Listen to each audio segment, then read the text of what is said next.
Hi folks, I'm Dinika Keswani. I get to you today our latest launch from Genetic CALLNET HR Jazz.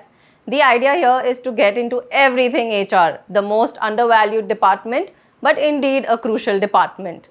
Joining me today are my co-directors, my colleagues, Tushar, Vishal and Unnati. Let's get into their journey and their experience in this department.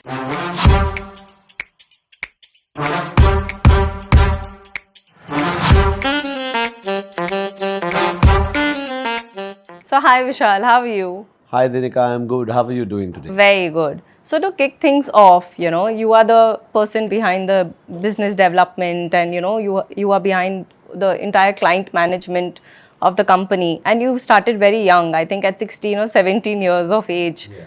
So how do you think that the times have evolved since then and how has the entire leadership come to a different stage today? After spending 18 years in the industry, I feel things have dramatically changed. When I started, I was hardly like 16 years old. Today, with changing times, I see the whole dynamic has shifted from the way we used to interview earlier and the way clients interview today is everything is different. There was a lot of importance given to degrees earlier. Today there is a lot of importance given to skills today. The whole dynamic of recruitment has completely shifted. It is more modernized in simple words, and it is more skill oriented in simple words. But I believe the young age worked in your favor. Obviously, it does. Not very obvious, also though, but it also say there's a saying: practice makes man perfect. So maybe that practice, that experience which you build over a period of time, helps you to grow and understand the industry or the subject more efficiently, which has definitely helped me doing so. Now getting to the basics, like when a candidate comes for a job, the basic is about CV. So my question now is, what makes a good CV? It's a good question. I'll start with very basics. So the first thing about the CV is one should have a photograph put on a CV, which is very important, Dinika, because a lot of time people feel that it's not important to have a picture, but I feel there is a way you communicate with the HR directly by having a picture, because there's when the HR is looking at your CV, she knows the face behind the resume. Second most important thing today is everybody is either looking for work from home, or they are looking at a hybrid model, or they want to reduce the traveling time in India. Especially post-COVID. Post-COVID, exactly. The traffic is growing, be it metro cities, be it two-tier cities. So having a residential address on your resume is very important, because even the clients or the companies are now looking at CVs very carefully, that who stays nearby, because they feel if that 2 hours which you spend in traveling, if that can be reduced, then you will either have more time to spend with your family, or whatever you are doing at your work is you will do more effectively. Third, uh, a lot of people are just going by the apps available or the technology available to make their resumes look more aesthetically good. I am saying let's stick to basics. You can use all of these apps, perfect, no issues. Having said that, the basics are missing in these apps. Okay, the basics are your start date and your end date of all the experiences which you have, your start date and the end date of your education, academics, and any other certification which you have achieved in your career. What it helps the recruiter to look at your CV, and there's a whole plan here. Okay, this is the time when you have finished your education, then you did this certification, then you took this first job, and this is your last job. There's a whole journey which helps the recruiter decide your look at your whole journey in short synopsis, and that makes the decision making more easier. CV is not about making things simpler, it is making things clear. What is important is to have right information on the CV than just simple information. So the content is important, then I- aesthetically designing it. I think the content is the most important. Okay, how you put it on a plate is again very important. So that's a difference. You know, when you eat at home, it is not very aesthetically presented. The same food when you eat outside at a restaurant, it is aesthetically presented. You like it. So if you put the right information, right place, in a right way, it will help and amplify your resume. So right information, relevant information is most important, and most importantly, true information is important, because if the information has any deficiency or you have simply just copy pasted that information, it may not go rightly in your favor. Having a photograph on your resume, having a residential address, start and date, authentic information, these are the most important things. And obviously you have to ensure that you put your right contact details. There is no error there, because that's the only way one can connect with you. That would be a blunder. Absolutely. And once your resume is set, I think I want to give this out to your people that today a lot of companies are using technology, ATS. Chat GPT will just help you to gather written content. But in an HR department, if I have hundreds of CVs coming in, I have realized from an HR department that I cannot screen these 100 CVs, or none of my people can do this efficiently, right?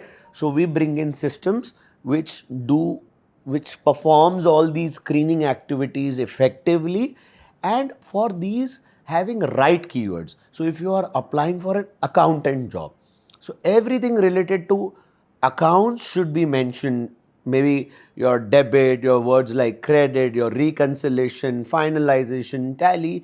If you have any other skills like Excel, how good are you with Excel? You know, one should put their highlight their keywords, skills for the CV to come, get amplified and catch the eye or the attention of the HR. So it's a very simple subject, yet it's a very important subject to start with. So Vishal, let's make things very easy for the job seeker's mind. Absolutely. The main question here is that how does one crack an interview and show interest in the company without bragging about it and boasting about it in front of the interviewer? I would simply say be yourself. Be true to your CV, be true to your skills, be true to the company you are applying for, making it, because it's a very generic question. And again, one size fits all is not the model, you know. Maybe when it's a technical skill set, cracking an interview is completely different ball game, because one has to go through a technical test before they go through the face-to-face round of interview. In positions where technicalities are not involved much, if it's a sales role, more of a confidence, communication, all of these things matter. To crack an interview, one should constantly apply only for the jobs which they are either passionate about or they know about the skill sets.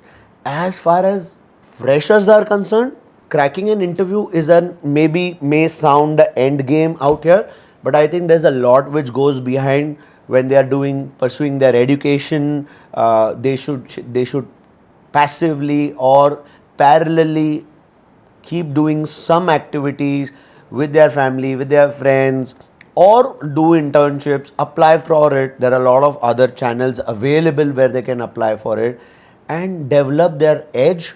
So when they actually go for an interview, they are more polished, they are more prepared rather for an interview.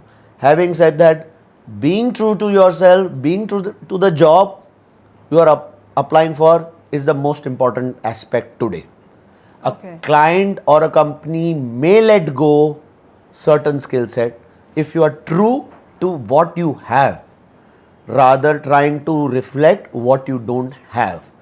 Okay, there's always a room of training, improvisation, which companies believe they have to give to any new hire, right? So they are prepared for it. Meanwhile, whatever you have, just make sure that you should display that very effectively. So effective communication, because you have that only 5 minutes, 10 minutes, 15 minutes window, Correct. right? If you do not perform in that 15 minutes window confidently, how do you perform? All you have to say is whatever things you have done and the things you know confidently. And that confidence will come again, I say, is only when you are true to it. So I will circle back. Basics are important. Stick to basics and things should sail through. And be yourself. Absolutely. Be yourself is the thing. That's a good key. So now the next question is my favorite lot. Oh, It's a need of the hour, I feel. okay. And it just goes in 3 words: skill versus academics. So both are important. Okay. However, times have changed. We are in 2024. Let me be very clear. Yes, degree is very important. Okay. But degree can get you only the knowledge, Correct. right? However, to secure a job or to obtain a best living or job, you need to understand what you have studied. Okay. How do you do that? That happens only with experience. A lot of people study mechanical engineering, Correct. right? But not necessarily they are very good repairing cars or repairing whatever mechanics they have understood. Okay. There can be a normal local roadside mechanical engineer or a non-mechanical engineer who's just mechanic. Our typical engineers or the typical mechanics which we have where we take our cars, they are so efficient doing their job. But have they done their mechanical engineering? No. No. Most of the times, no. But they are very effective. So it is very important to understand the subject than just knowing the subject. Okay. Degrees will just help you know a subject, but only when you experience that, that will refine the skills and develop the skills. Again, it's just not the degree which helps you to understand the subject also. It's your passion towards it.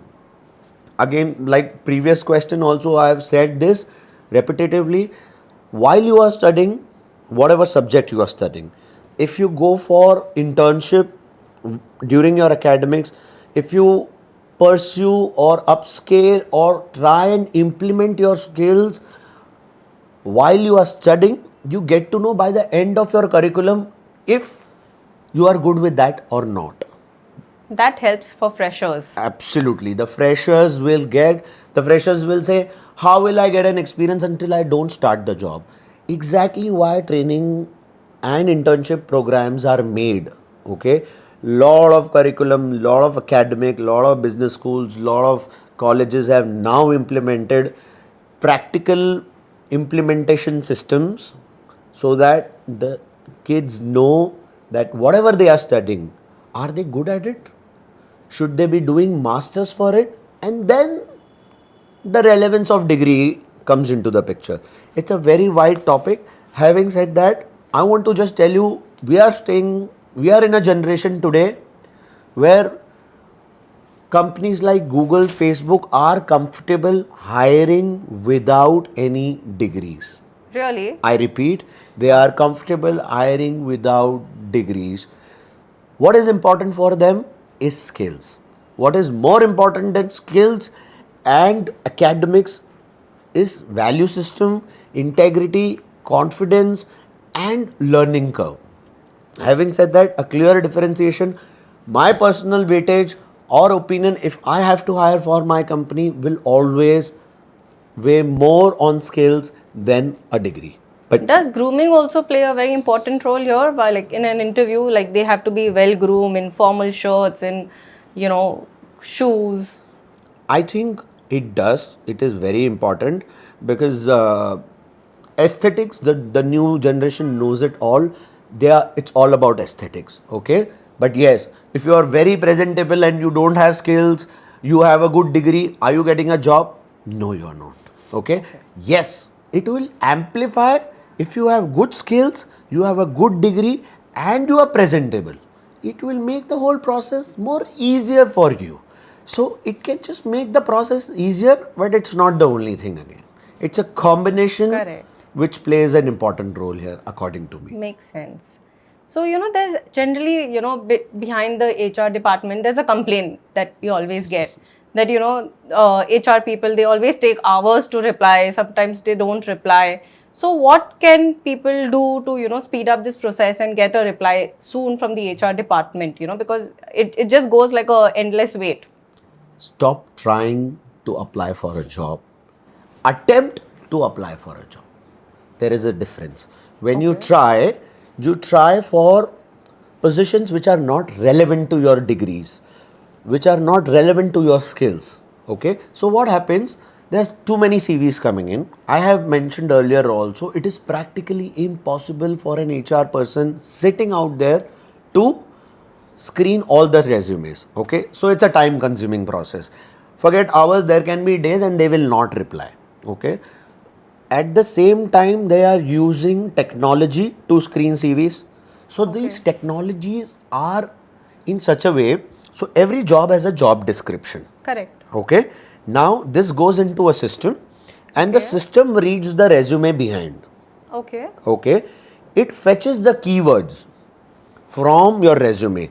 So if it's an accountant job and your CV does not says anything about accounts, it will not fetch. It will not even take to the HR department. Okay. It will automatically reject at a CV level only. The HR even doesn't even knows about the CV coming into their mailbox or in their system. So what one should do basically, apply for the jobs for which they have studied, they are passionate about, they have skills for, and their chances of success is relatively way higher. And also with this there is a passive benefit. This is more of a community benefit, I would say. When they don't apply for random or irrelevant jobs, then what happens? The chances of people who have applied for the relevant ones, their shortlisting chances increases because the number of CVs are relatively lower. Correct. So now the HR will have more time spending with those quality CVs and calling. And that way everybody will have their fair share of responses and jobs easily. So today there is a big challenge when people apply for a job. I have a recent experience, I'm talking. I have put an HR job. Correct. And I have mentioned that it's a hybrid role. I have mentioned that this is the work location and I have mentioned the salary while posting for it. Okay. Absolutely. I get 500 CVs for that position. Correct. All of them have responded positively about their interest in applying for this job. Okay. They have mentioned that they are comfortable for a hybrid role. They are okay with the location. They are okay with the salary. However, when my team connects with them, things are completely different. Then they say, no, we are looking at only work from home. We are looking at this salary. So what they are doing is, they feel either they are not reading before applying, That can be. which needs to be corrected at a ground level, or they feel apply kar lete hain and then we will negotiate. Okay, but a lot of time it doesn't work that way. Companies are very clear. They want what they want. How an employee today is very clear कि नहीं मुझे इतना salary चाहिए, मुझे ये role चाहिए, मुझे work life balance चाहिए, मुझे वीकेंड ऑफ चाहिए. It's the same way companies are extremely clear कि उनको क्या चाहिए. In this process, the whole experience of getting recruited and for the companies to recruit is becoming tedious, and hence they are not getting response. So if they spend a little time, just 5 minutes before they apply for a job, and apply for only those which fits their bill, things will be relatively easier for them. So they should read more. Keywords do matter from Keywords the matter job the most. description. Absolutely, it does. Nice. So, now with AI coming in every field, do you think AI is going to take over the HR department and take away the jobs, like take away our jobs? Should a job seeker be worried about it? Will the AI take over the HR department? No. Are there robots coming? There are robots everywhere. We can see In robots this everywhere. department? No, not at all. Human resources, the name in itself says it needs human touch. One cannot do retention, one cannot do employee engagement with a machine, So is AI taking away HR jobs? My answer is simple no, by the system in itself. Correct. In fact, I see there is a lot of opportunity. The job seekers definitely don't need to be worried about jobs being going away to AI, but what they have to worry about is they have to upscale themselves at a higher speed, because the speed at which technology is growing versus the speed at which humans are growing, okay, the gap is tremendous. Correct. So, to run these AI application, to run, you mentioned chat GPT, to even put an input to a chat GPT, there needs to be a person who will give an input to a chat GPT Correct. for it to respond. So, one should know how to use these tools, technologies, even for basic jobs.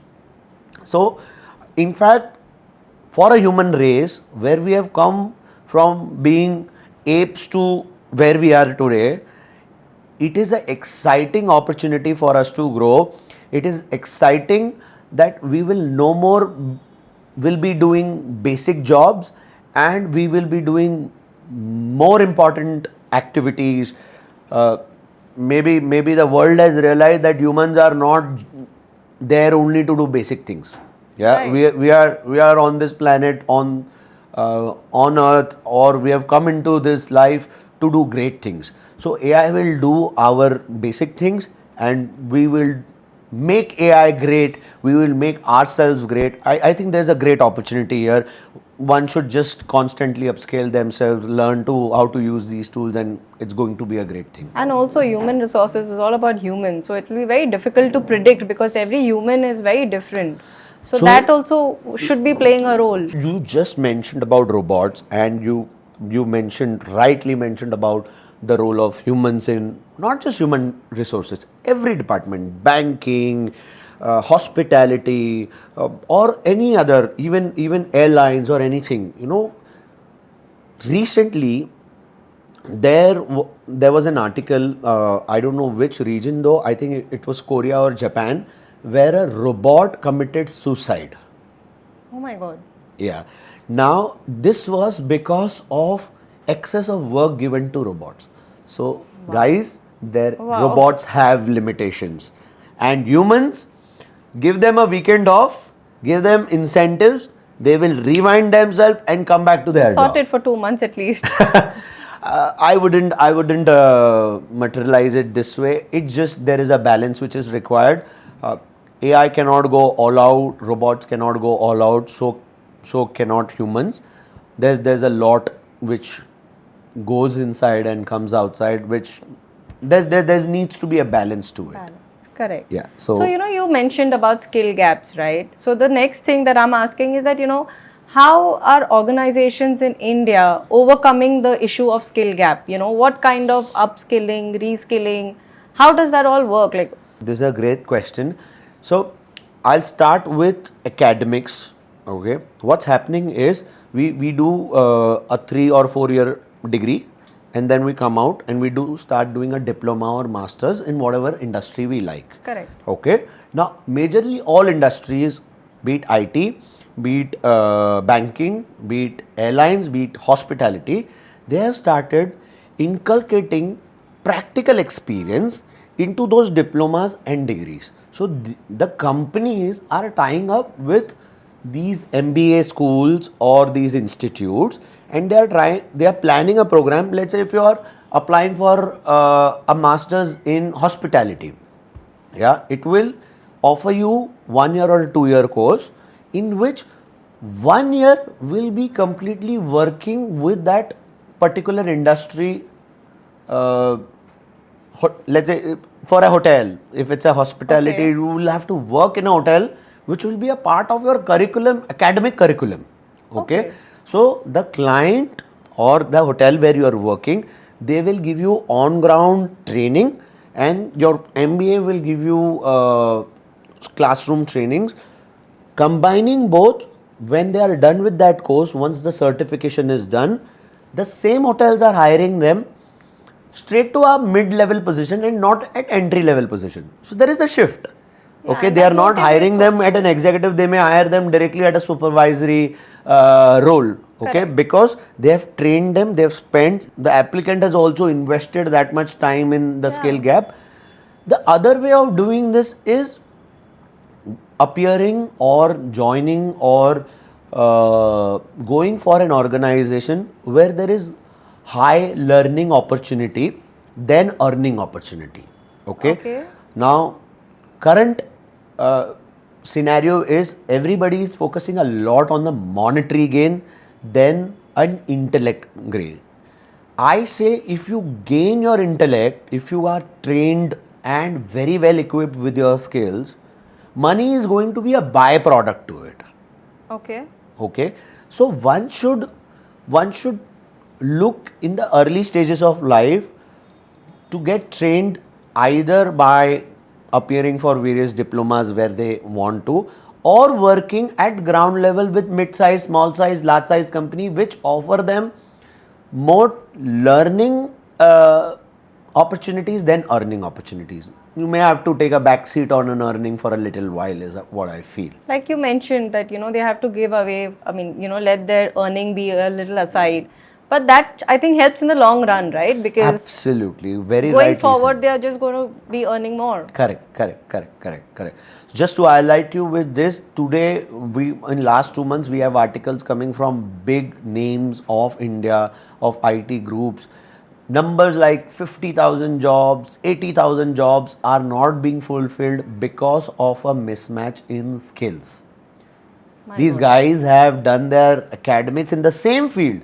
However, there is a huge gap at a pan India level, which is not being fulfilled because of the skills not being there. So yes, one should constantly look out for opportunities where their skills can get an edge. So that's where mindset also comes into between, right? Into Mindset is your picture. end game. Your first everything starts and ends with your mindset. If you don't have a mindset to learn, then it's a very difficult Then phase. say tata bye bye.